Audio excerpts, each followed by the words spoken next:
మనలో ఎవరో ఒకటి నిర్ణయం తీసుకోవచ్చు, కానీ పెళ్లి విషయంలో మన వాళ్ళందరూ నిర్ణయం తీసుకోవాలి. ఎందుకు ఏమిటి అని అడగటానికి నేను రమ్మలేదు. నిన్ను చూసి చాలా రోజులైంది కదా, చూద్దామని రమ్మన్నాను. మాలిని, ఒక్కసారి తలెత్తి చూడు.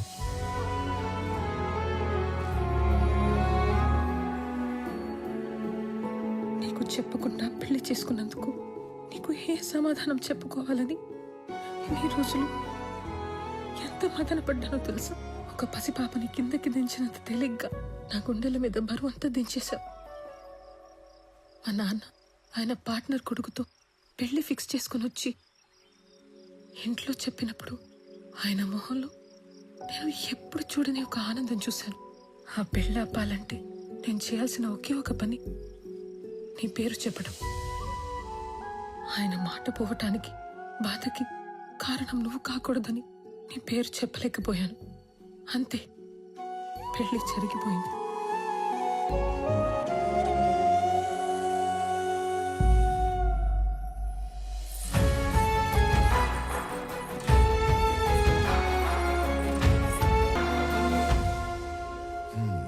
మన ఇంటి కోడలుగా రావాల్సిన అమ్మాయి పాపం తలరాత. దుడ్డు ఏమన్నా కావాలేమో, సాయం చేయకపోయినావా? ఆ మాట ఎత్తినా చంపేస్తుంది ఆయన. మరి ఆస్తి బదిలీకి అప్లికేషన్ పెట్టిందన్నావు కదా, అదేదో ఇచ్చేయరాదు? ఆస్తి మీద హక్కు వస్తే సమస్య కొంతన్నా తీరుతుంది కదా. చూడటానికి అదొక చిన్న అప్లికేషన్, కానీ చట్టానికి అదొక పెద్ద సమస్య. మిస్ అయిన మనుషుల ఆస్తులు 7 సంవత్సరాల వరకు ఏమీ చేయలేం. 7 ఏళ్ళ తర్వాతనే ఎవిడెన్స్ యాక్ట్ 107 అండ్ 108 సెక్షన్స్ ఉపయోగించి ప్రిజంప్షన్ ఆఫ్ డెత్ కింద ఆస్తిని బదిలీ చేయగలం. సరే, నువ్వు చెయ్యగలిగింది చేయరా. 6 నెలల నుంచి ఎప్పుడు చెప్పే సుత్యావారంగా ఈ రోజు కూడా చెప్తున్నావు? ఇంకో 15-20 ఊర్లు తిరిగితే క్లూ దొరకచ్చు సార్. నువ్వు ఉత్త కోతలు చెప్పి ఊర్లు తిరుగుతున్నావు కానీ ఇంతవరకు నాకు మాలు గురించి మాత్రం ఒక్కటి కూడా చెప్పలా. నీ వల్ల కాకపోతే చెప్పు, మఫ్టీలో నేనే తిరుగుతా లీవ్ పెట్టి. లేదు సార్, త్వరలోనే పని పూర్తి చేసి మొత్తం సమాచారం ఇస్తా. నన్ను నమ్మండి సార్. సర్లే, తర్వాత చూద్దాం. నువ్వు సరే సార్. ఏంటో మెజిస్ట్రేట్ గారు ఇటు వచ్చారు, మాతో పనేందో.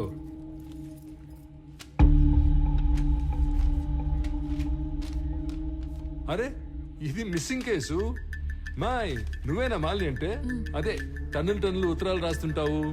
ఇంకా ఈ కేసులో ఆచూకీలు ఏం దొరకలేదు, దొరకగానే చెప్తాను. ఇక పోండి. కంప్లైంట్ ఇచ్చి దాదాపు సంవత్సరం అయింది. ఎఫ్ఐఆర్ కూడా ఫైల్ చేసినట్లేదు. ఆ మనిషి ఏడో మిస్ అయ్యాడో ఆడికి పోయి కంప్లైంట్ చేయండి, ఫైల్ చేస్తారు ఎఫ్ఐఆర్. జ్యూరిస్డిక్షన్ తో సంబంధం లేకుండా ఎఫ్ఐఆర్ ఫైల్ చేయటం మీ బాధ్యత. సరే, ఎఫ్ఐఆర్ ఫైల్ చేయలేదు. ఇచ్చిన కంప్లైంట్ మీద ఏం ప్రోగ్రెస్ సాధించారు? హలో, ఏందమ్మా సాధించేదా? ఏంది ప్రోగ్రెస్లు, అటెండెన్స్లు? నేను నా పైనకే చెప్పను. ఓ అడగటానికి వచ్చాడు పెద్ద. సరే, మేమేం ప్రోగ్రెస్ చేయలేదు అనుకుందాం. అనుకుందాం మాట వరుసకి. ఆ తప్పైనాడు పెళ్ళం, సొంత వాళ్ళు కూడా ఎత్తుకుంటారు కదా, మరి వాళ్ళేం ప్రోగ్రెస్ సాధించారు? పెద్దానికి పెద్దోడు పోలీస్ స్టేషన్ మీద పట్టమే, తలుపులు బార్లు తెరుచున్నాయని. అయినా ఇందులో మీకు అంత ఇంట్రెస్ట్ ఏందో? మాయ్, నువ్వే తప్పుగా అనుకోగాక.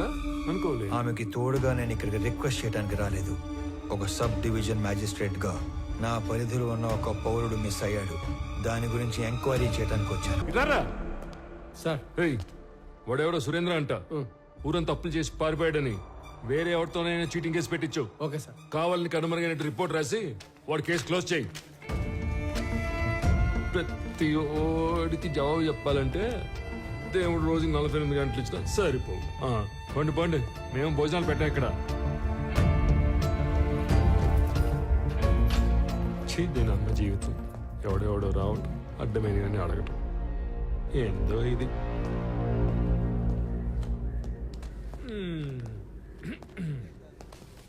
శ్రీకాకుళంలో వీడేసిన ఎక్స్ట్రాలకి సబ్ కలెక్టర్ రేంజ్ నుంచి డిమోట్ చేసి టెంపరీ పోస్టులు వేసారు. ఏదో పెద్ద హోమ్ మినిస్టర్లా వివరాలు అడుగుతున్నాడు బాబు. అదేదో మనం ఓరకనే కూర్చొని ఆలోచన చెప్పుకుంటున్నట్టు కటింగ్ ఇస్తున్నాడు. ఏంది సార్,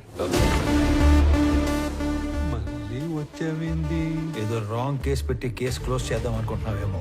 చీటింగ్ కేసు కాదు ఇది, మిస్సింగ్ కేసు అని నేనే ట్రేస్ చేసి అఫీషియల్ గా నీ చేతే ఇన్వెస్టిగేట్ చేయిస్తా. నువ్వు ఈ స్టేషన్ లో ఛార్జ్ తీసుకున్న తర్వాత 2 లాకప్ డెత్లు జరిగాయి. నిన్ను ఎంక్వైరీ పేరుతో 3 పూట్ల నా ఆఫీస్ చుట్టూ తిప్పి 3 ఏళ్ళు ఇంట్లో కూర్చోబెడతాను. ఆ? ఆ, ఆహా. ఒరే, ఆ టక్కోడు వెళ్ళాడో లేదో చూడండి రా. అమ్మా, నా వల్ల కావట్లేదురా. వీడెవడరా సామె, కనపడిన ప్రతిసారి ఏదో కొత్త రూల్ చెప్పి వాయించి వదులుతున్నాడు.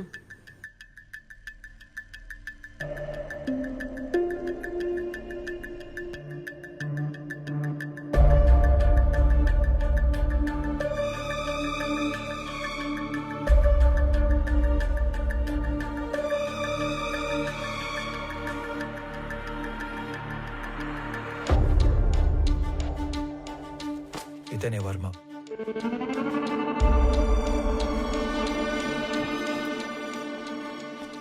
అతను పట్టుకున్న గిఫ్ట్ బాక్స్ మీద వర్మ అని పేరు రాసుంది చూడు. ఇప్పుడు అతను అడ్రస్ పట్టుకోవాలి.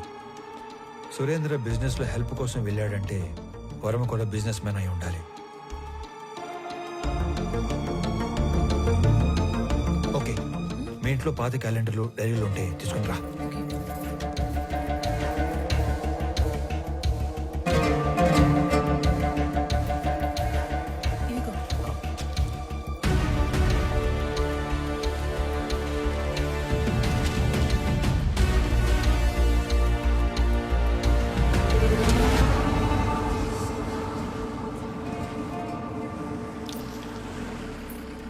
పాపా, వర్మ గారు ఉన్నారమ్మా? మా నాన్న లేడు. మీరు మా నాన్న ఫ్రెండా? ఎవరయ్యా నువ్వు? ఇక్కడేం పని? అంటే సురేంద్ర అని మీకు కావాల్సిన వ్యక్తి ఇంట్లో మా వాడిని కలవడానికి వెళుతున్నట్టు చెప్పొచ్చాడు. అప్పటి నుంచి తను కనబడకుండా పోయాడు, అంతేనా? అది కూడా 1 ఏడాది క్రితం అంటున్నావు. నువ్వు ఆస్ట్రేలియా నుంచి శ్రమపడి ఇంత దూరం వచ్చావు. మా వాడు దుబాయ్ వెళ్ళి చాలా కాలమైంది. అయినా మా వాడికి సురేంద్ర అనే పేరుతో ఎవరు ఫ్రెండ్స్ లేరే.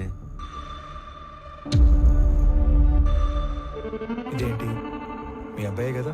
ఆ పక్కన ఉన్న పెళ్లి కొడుకు పేరే సురేంద్ర. వీళ్ళ ఫ్రెండ్స్ కాకుండానే అయ్యుండొచ్చు. అయితే ఏంటి? మీరేదో దాస్తున్నారు. అవునయ్యా, దాస్తున్నాను. అది నీకు అర్థమైంది కదా. ఇంక నువ్వు బయలుదేరచ్చు. బయలుదేరు. ఏం చూస్తున్నారమ్మా?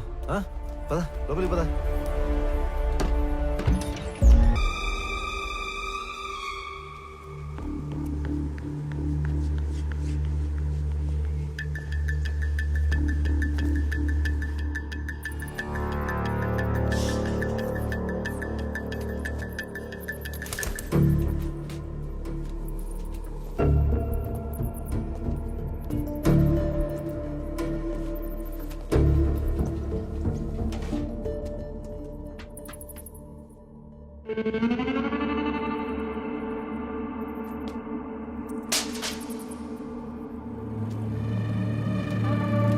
నమస్తే సార్. నమస్తే సార్.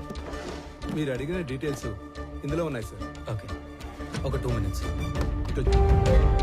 అదేంట్రా, అలవాటు ప్రకారం 2 చేతులతో అన్ని డీటెయిల్స్ రాసుకుంటున్నావు? వీటితో పని ఉంది. సరిగా రాఘవ, అక్కడ ఉన్న వాళ్ళలో నీకు ఎవరి మీద ఎక్కువ నమ్మకం ఉందో అతని పిలువు. శ్రీధర్ సార్, మీరు ఐడెంటిఫై చేసినట్లే పోయిన సంవత్సరం మేలో 10 నుంచి 11 కంటైనర్ల గ్రానైట్ ఈ రూట్ లో వెళ్ళినట్టు మన చెక్ పోస్ట్ లో ఎంట్రీస్ ఉన్నాయి సార్. సాధారణంగా గ్రానైట్ పేరుతో మంగళూరుకు వెళ్లే కంటైనర్ల వెనక ఒక చిన్న మర్మం ఉంది సార్.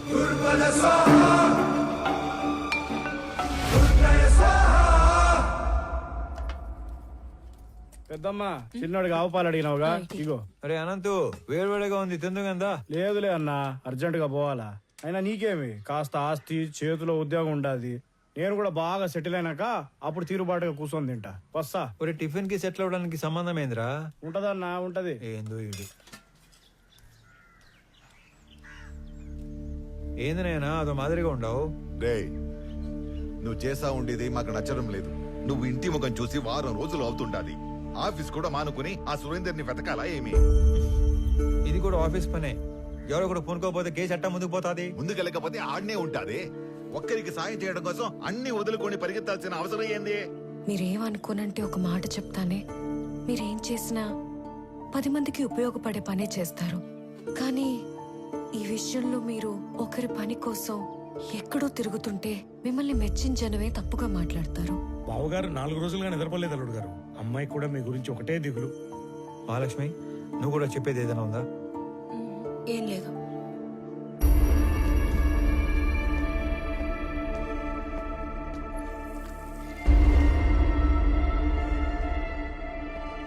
మీరు అనుకున్నట్టు నేను కేవలం మాలిని హస్బెండ్ సురేంద్ర ఒక్కడి కోసమే ఇన్ని రోజులు తిరగలేదు. కనపడకుండా పోయింది ఒక్కరు ఇద్దరో కాదు, దాదాపు 20 మంది. సురేంద్ర కోసం వెళ్తే వర్మ, వర్మ కోసం వెళ్తే అతని అసిస్టెంట్ రాజా, రాజా కోసం వెళ్తే వెంకట్. ఇలా నా దగ్గర పెద్ద లిస్టే ఉంది. ఇంట్లో మనిషి వస్తాడో రాడో, అసలు ఉన్నాడో లేడో తెలియక ఎదురు చూసి చూసి కళ్ళు మసకబారిపోయిన తల్లిదండ్రులను చూశాను. ఇల్లు గడవటం కోసం చదువులు మానేసి ఏదో ఒక పని చేసుకుని బతుకుతున్న తమ్ముళ్ళని